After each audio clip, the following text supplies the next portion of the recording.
Huwag mong ikukumpara ang iyong sarili sa iba at kakainggitan mo ang iba. Huwag kang ma-pressure.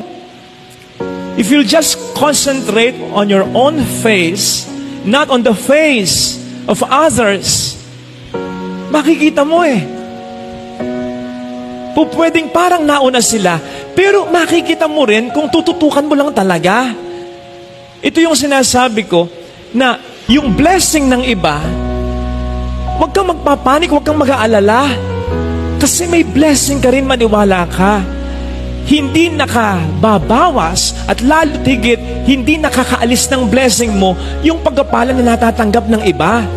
Makatatanggap ka rin, makikita mo rin.